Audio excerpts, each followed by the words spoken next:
Yo, what's up guys, this is Happy No with another Guild Wars 2 PvP video, and this is the second beta video with the second class, which is the necromancer, and with this new build. I just have to watch the name actually again. Harbinger. This is the latest build that you can play and that you can test out. It is also free to play, by the way, and I decided to go ahead with the Condi Corrupt build, which is, in my opinion, like the best way to play it. I've seen also people doing some DPS builds, but Necro with conditions is the way to go with this build. It is like really tricky to play, and I haven't figured out the perfect way how to play it, but I think I am on a good way with my build.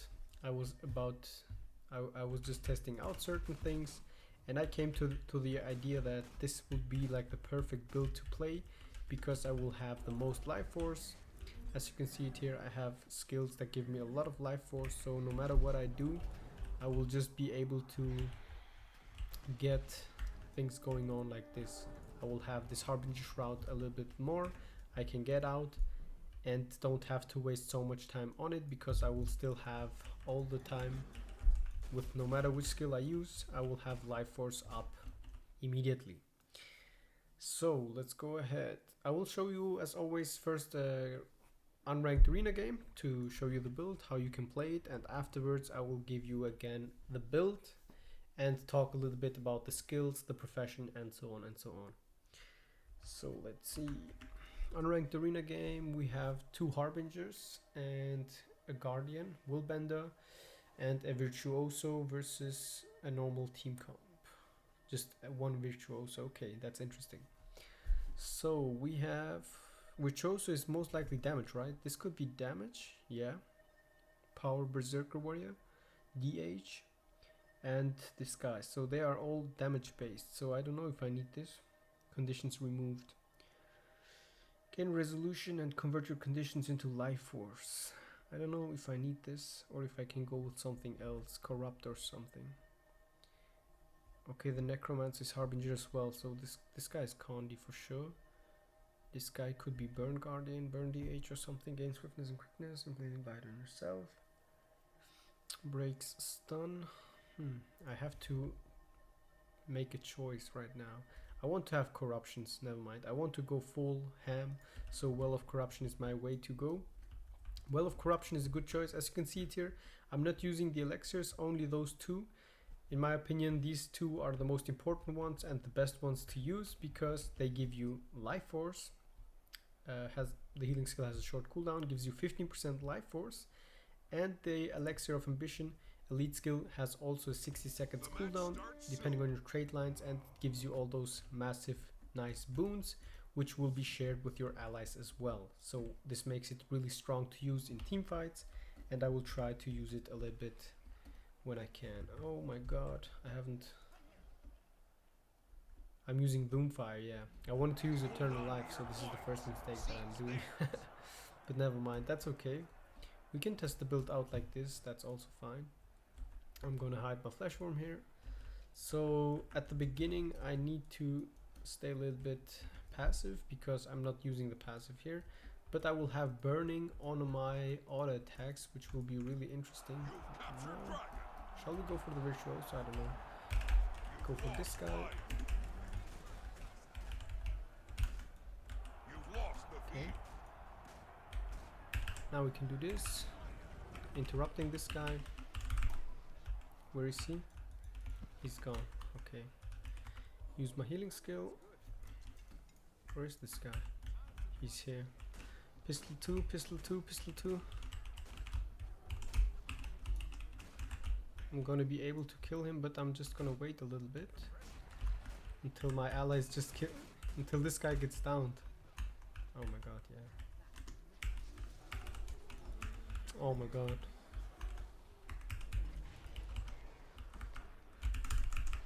Doing this, auto attack, applying some burning.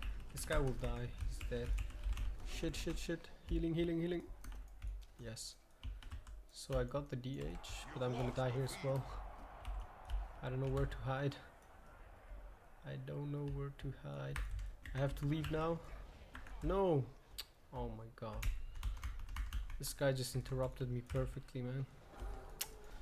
This stupid soul beast is playing condition, man. Can you believe this? Oh my god, this fucking longbow, short bow 5, man. He just got me with this. That was so stupid. Can you not show the one skill that just killed me so hard? Damn it. Okay, at least my team seems to rotate a little bit. That's great. I need to check if this works out without the eternal life. Try to stun this guy. No stun. Okay, but therefore he stuns me. I can just try and... He's not getting any boons.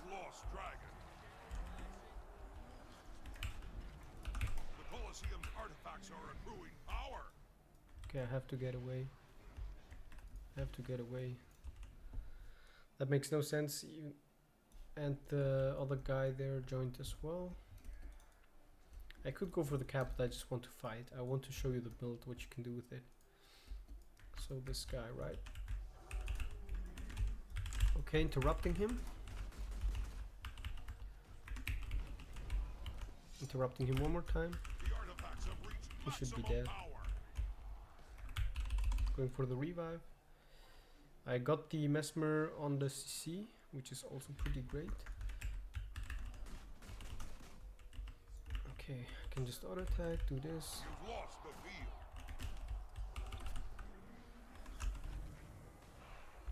He can CC me. I can CC his pet. What am I doing? I CC'd the pet, so he can't do nothing, and easy stomp there. Okay. Let's go ahead. Poison this guy, auto attack.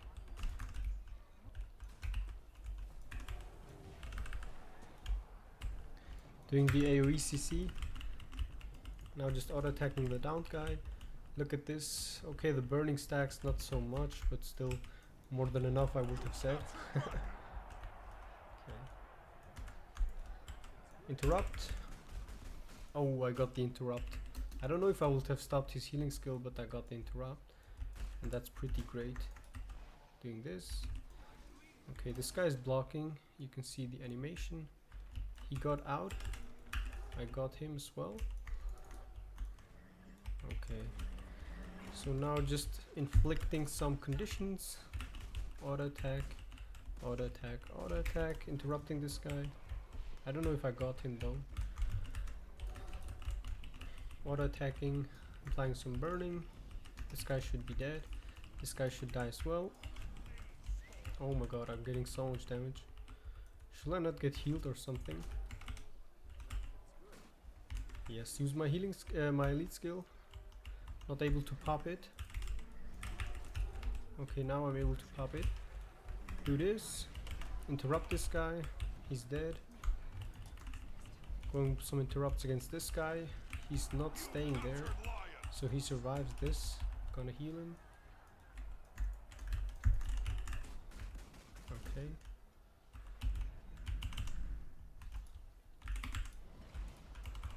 Interrupt him. Auto attack. He should be dead. He has nothing left. Okay. Do this.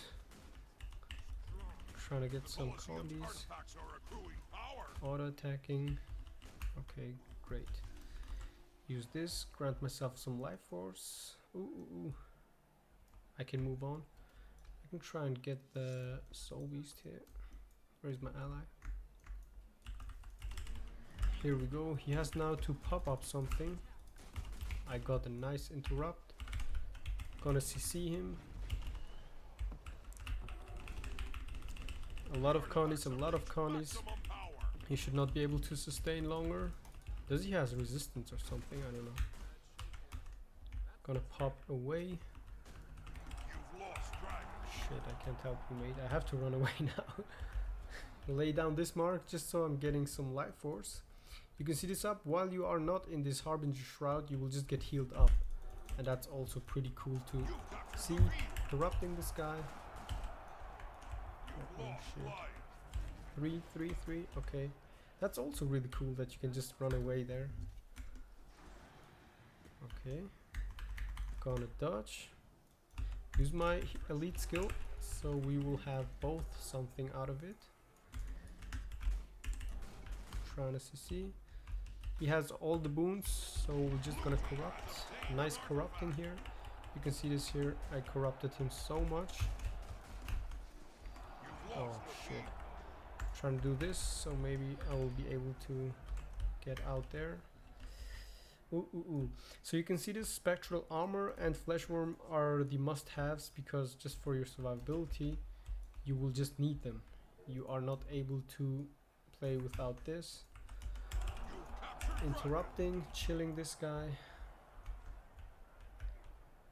He could be able to apply some of his conditions onto me. That's all fine. I'm just waiting for him a little bit to make a mistake. Bring back. Oh shit. Let me get away, let me get away. Shit. Oh fuck. I wasn't expecting this guy to join me here. Fear him. What? My fear did not work. That was really bad. Did he hit me with his elite skill? I don't know. I got CC'd from something. Timeline. I found the timeline, okay. But it looks like Doomfire is not such a great skill to use. The burning, you don't get so much from the burning because you need to stack more life force to be able to get something going on. Okay, just spamming a little bit my skills. This guy has distortion. Distortion is gone. He CC'd me, I CC'd him. That's okay. Getting away, getting back there. Doing this one. Auto attacking. Okay. He's running away. Okay, that's good. At least I won 1 point because my team is just throwing now so hard. We were about to win, man. Come on, we can do this. The downside of this might be that we have no ability, and this stupid Mesmer will get the buff, right? Is he going for the buff? I don't know. They will now decap our close. The guy on mid is just disappearing. Okay, pretty nice. They decap our close, I decap their point. Oh my fuck.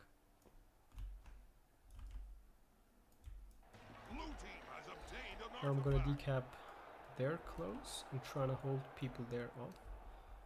I need to use this so I get some healing. Okay. Which one shall we focus?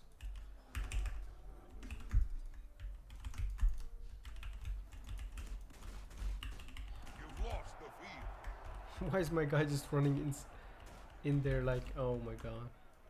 My dude just running inside there like it's nothing. That was so stupid, and the rest of my team is just dying. Was it the Harbinger guy? No, I'm the Harbinger. The Willbender. It was the Willbender. Okay. It looks just so insanely hard to carry a game if your allies just throw so much. Okay, that's good.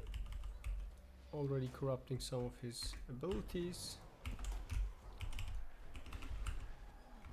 Getting out of this.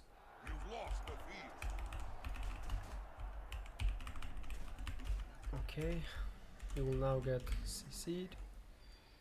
I forgot about that skill, that it just now gets so much better.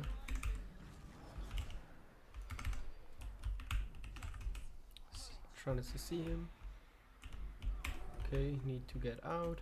Wait a little bit for him until he just loses his skills. Corrupting him. Auto attack. Trying to get some life force. Auto attack.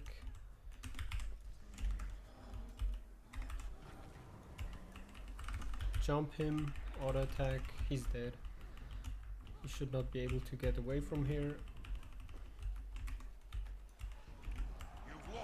I'm able to interrupt this guy. but I'm not able to do more than interrupting him. Okay. We got this. Doing this. Okay. Top stat revives, damage, and what else have I got? I got everything, yeah. My team was not so great, but I was able to show you quite a lot of things here. People writing this, man, so stupid. Which one was it? This guy, he got top stat revives and did nothing. I got 4 top stats on a first new build, but I hope you were able to see a little bit the Harbinger, what you can do and how you should do it. And now I'm going to talk a little bit about what you can do with this build. So basically, what's the number one thing that is new? You are able now to wield a pistol on your main hand as a necromancer, and you have the new elite specialization, which is the Harbinger Shroud. Harbinger, yeah, like this. So I'm gonna go ahead with the build first: Curses, Soul Reaping, and Harbinger. And basically, I'm going with this build for how to say it, corruption build. That's why I'm also using Well of Corruption instead of an elixir. And mainly, yeah, trying to get so much going on with the corruptions. Because what happens when you corrupt people? They get negative boons, which means they get conditions. And the best thing would be to get poison, so they have less healing, and you are just really deadly. Corrupting also stability does apply fear, if I remember correctly, yes. And so with this build you will have a lot of corrupts. Starting with Plague Sending, your first attack after entering Shroud transfers conditions. This means the first ability, no matter which one you will hit, will transfer 2 conditions from you onto the enemy player. And with this build you will lack a little bit on Condi Cleanse, which is pretty nice to have. Then the second one, Shroud Skill 2, now additionally converts boons into conditions. So when you use the second ability, which is some kind of a AoE attack, which has 900 range, can hit multiple people, but the first one that gets hits will get 2 boons into conditions converted, which is pretty nice. And then the last one, Weakening Shroud, every 10 seconds. If you crit or enter your shroud, you will apply weakness and bleeding and convert 1 boon into conditions, which means 3 times corrupting boons with those 2 trait lines here, and applying also your own conditions onto the enemy player. Then Soul Reaping is needed because of the life force, increases the amount of life force gained from all sources. The life force, as you saw, will heal you. The life force that you have will heal you while you are not in the shroud form. And when you are into your shroud form, it will just stack blight form like this. Or do you have to use? No.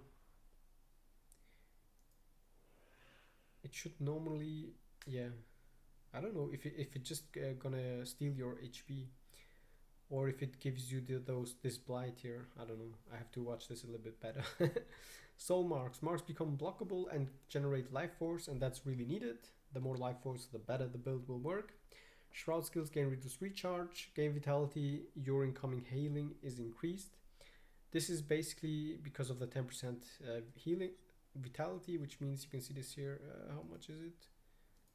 Like a 2k extra HP.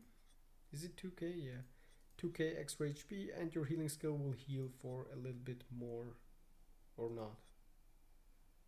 I don't know. It should heal for more, I guess.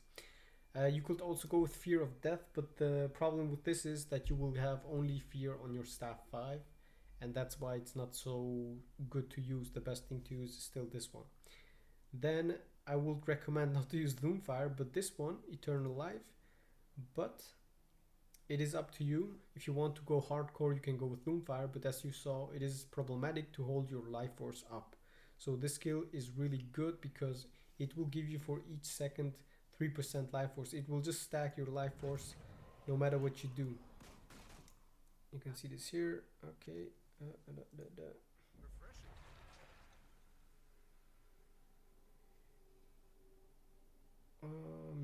I'm not able to show it to you, but never mind. It will just give you life force until you reach 20% life force, which is like a 6 or 8k life force, and that's really good to have, especially every time you go into your Harbinger Shroud you will get additional life force and therefore have always some life force up, and that's pretty nice. With Doomfire it is, yeah, how to say it, it is cool to have, but even with the quickness application with the auto attack it was not so strong as you saw in this game. It was not so strong, so better you have more survivability, you will get protection when you go into your Shroud, and yeah, I would recommend to use Eternal Life. You lose a little bit of damage, but still you are not meant to be like a 1v1 dueler or something. You are better in team fights. Then let's go on with the Harbinger, the newest one. You get the Harbinger Shroud, which you can use every 10 seconds. If you leave it here, you have 10 seconds cooldown, and then you can reuse it. And yeah, that's basically it. Now you have a negative condition, which is not removable, which is called Blight. And this will just reduce your HP by the percentage that you will get from this. For example, you will have it here, minus 10% health when you use your healing skill. So from 35k HP, if you use it, you will get this 3k HP gone, which you get like from vital persistence. So those HP will be gone, and you will just get it as a minus healing, which will disappear over time. And that's just like, how to say it, good to know. And it will remove your life force when you go into, when you are in this normal form, while you lose HP, your life force will heal you up. And while you are in the Harbinger Shroud, your attacks will just stack this negative HP, and you just have like to make a good balance between attacking and getting away, staying calm, regain again some blight, do some damage, and so on. Then the first one that I recommend to use is Wilds, if I'm saying it wrong or right, sorry. Elixirs gain reduced recharge and inflict vulnerability and slow on nearby enemies. This is pretty great because of the 20% recharge reduction on the healing and the elite skill, from 75 to 60 and from 25 to 20 if I remember correctly. Yes. So this is pretty great, and especially strong because when you have a slow on an enemy player, they move slower and they are not able to attack you so fast, and that's also an extra condition, not to mention the condition transfer and the corrupts that you have on this build. Then you have gain increased vitality. That's just a good bonus to have. Extra health means less HP gone. Then twisted medicine elixir skills also grant their boons to nearby allies, gain concentration, sorry, based on your vitality, gain concentration based on percentage of vitality, which means you have a little bit longer boon duration, which is like from 5 seconds here to 6. That sounds not like so much, but still 1 second makes a huge difference in this game. Is it right? Yeah, 5 seconds, 1 second, yeah. It is a huge difference in my opinion. And also your protection should last longer as the 3 seconds, 3.5 seconds. Yeah, 3.5 seconds, that's also pretty nice to have. And almost 10 seconds of fury, also pretty great to have. Then gain life force when you enter Harbinger Shroud. You gain those 15% Harbinger Shroud life force, as said, when you go into your Shroud. And lastly, Deathly Haste. You and your nearby allies gain quickness. I thought this would be the best because, as again said here with the elixirs, you will share that boon with your allies. Let me see, is it 2 seconds? Yeah, it is 2 seconds, so you gain a 1/4 second of quickness extra with this. And you can see this here, this guy's near me, I'm gonna go in, he will get quickness. And that's what makes this build so great also in team fights, and that's why I see it as a team fighter. You will get quickness for you and nearby allies, and in addition to that, once you use your healing skill, he gets vigor. Once you use your elite skill, boom, your ally will also get those 6 seconds, all those boons, 25 stacks of might. And for example, you have one guy that can one-shot people, it will be just hugely deadly. Then let's go ahead with the weapon skills. Vicious Shot. The first ability is just an auto attack which bounces from one enemy to another, so 2 bounces, and it will apply torment to both targets hit. Then the second ability is Weeping Shots, 8 seconds cooldown. It does 6 times damage, which is like the pistol attack on the engineer. It will apply vulnerability and torment. 6 times, I guess, yeah. If you hit the 6 times, you will get 6 times the damage, and you will get life force for each bullet that hits, and it also pierces enemies, which means if I attack this guy and this guy stands in between, you will hit both of them. Then Wild Blast is a really strong skill in my opinion. This is like the Mesmer Pistol 5. You can 900 range stun an enemy, grant yourself some life force 3%, and weaken and poison the enemy, and that's pretty huge. This skill is so strong that it just allows you to interrupt any healing skill from the distance. So this should be 900 from this one. Boom. You can see this here: interrupt, weakness, and poison. That's pretty nice. The poison duration could be a little bit longer, but that's something else. The cool thing is really the stun. That's just amazing. Then I'm using the, what's the name of this? The focus on this build, just because, again, to tell you need life force, and therefore you will have more life force. You will get with those two abilities, if you hit this ability twice, you will get 22% life force, and that's huge and also really needed, Soul Grasp. The other good thing is Spinal Shivers. Since you are not a damage dealer, you will deal not so much damage with this ability, but you will have the 5 seconds chill and 3 boons removed from the enemy player, and that's again really nice to have. Going on with the healing skill, Elixir of Promise gives you almost 5k healing, 6 seconds of vigor, which allows you to dodge more often because you have more endurance. It will give you 25 seconds of 5 stacks of Blight, which will reduce your HP by 10%, and it will grant the boon to your allies as well, the vigor. I don't know if it will also heal the ally. I need to have a guy that has low HP to test it out. Let's see. No, but normally it should just give the boon to them. Is this guy having... Let's see if I can heal this guy. No, they just get the boon. Okay, that will be too OP if you will share the healing as well. So you will just apply the boon, and as I said here on the elite skill, you will grant it to nearby allies in a radius of 240. So in a team fight it will work most likely, and also it should be really strong when you start reviving a downed ally. So your downed ally will get Aegis, stability, resistance, protection, and so on. So he's like resisting to all kinds of damage, and that's pretty nice. This skill has a 60 seconds cooldown, so it is pretty strong, and in my opinion most likely should be used in team fights. And you will see it here as well, another 25 seconds of 10 stacks of Blight, which means minus 20 health, and when you use both of them you will have minus 30 health, so you should keep that in mind. Then Spectral Walk is, my opinion, a must-have, because you will have this Condi removal, you will have swiftness, and you will have double stun break. No, 1 stun break and 1 port back, so this is a really great lifesaver. Fleshworm is as well a must-have. It will give you additional life force, and it just is a nice stun break, allows you to get away out of any difficult situation. Now the second utility skill is, in this case for me, Well of Corruption, because it is unblockable and it will also corrupt enemy players, and it will give you life force if you stay inside of this. For each second that you stay you will get 1% life force, so you can have 5 seconds duration, 5 times life force, 5% life force. In my opinion it is really strong because it is the unblockable makes it so strong. Otherwise what you can do is, if you have many Condi players, you can go with this one, Elixir of Bliss, 32 seconds cooldown, gain resolution and convert your conditions into life force, inflict blight on yourself.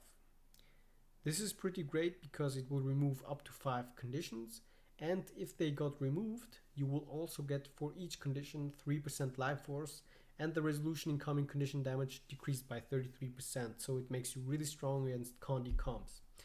Otherwise what you had is here as well, stun break and gain resistance, so you Condis will deal 0 damage to you. Non-damaging conditions, I don't know. Otherwise the other elixirs were in my opinion not so good. What you can also use is Corrupt Boon, or even the Spectral Ring to fear the enemy players for your own survivability, so you don't need so much applying more conditions onto the enemy players. What you can also use is spectral armor, gain life force as you take damage. This is strong if you have an enemy comp that has a full team of DPS damage players, and yeah, just allows you to be more effective.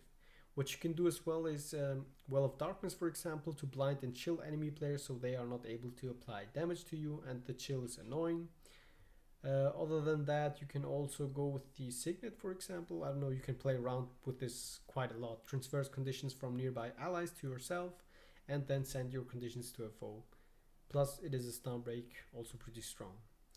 Then Harbinger Shroud. If you go into this Shroud, you will have Fury for almost 10 seconds, 9.5 seconds, 3.5 seconds of protection.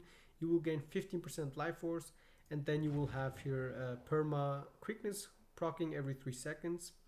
The first ability shoots 2 attacks which apply Torment, and with the quickness you can just spam the first ability quite often.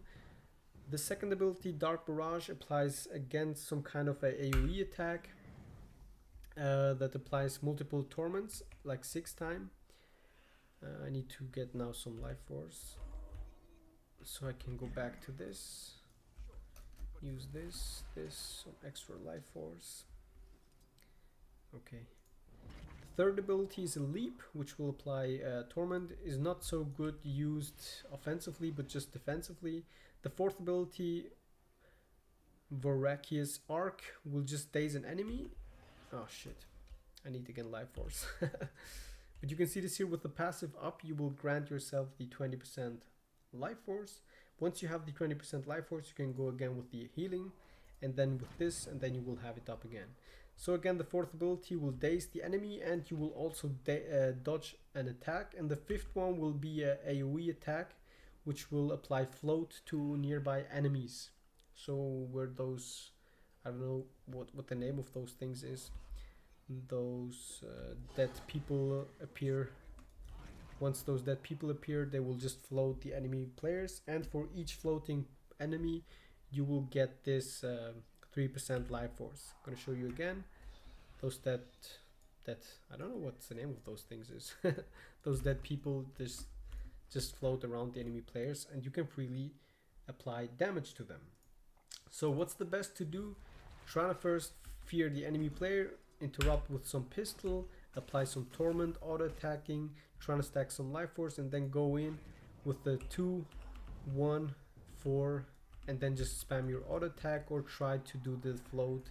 The fifth ability would be like best on downed enemies, so you can just multiple CC enemy players, and then later on go on with applying conditions. And yeah, that's basically it, I will say. I can see this as a team fighter build, which can be really annoying due to the corruptions, and you have CC here on your pistol 3 from the distance, which can be also really annoying, because you see always people kiting around. They want to try use the healing skill while they're running away from you, so you just boom and get the enemy from the distance with this skill. That's really annoying.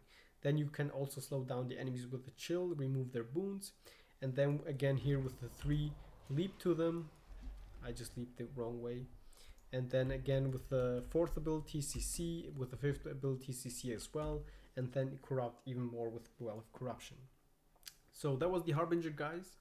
Now as always, you will see 3 of my other videos which you can watch or not, and of course you can subscribe to my YouTube channel if you like this video. If not, don't do it. That was Happy Bro with the new beta build for the Necromancer, and I see you in my next videos. Love you all, guys. Bye bye until the next time.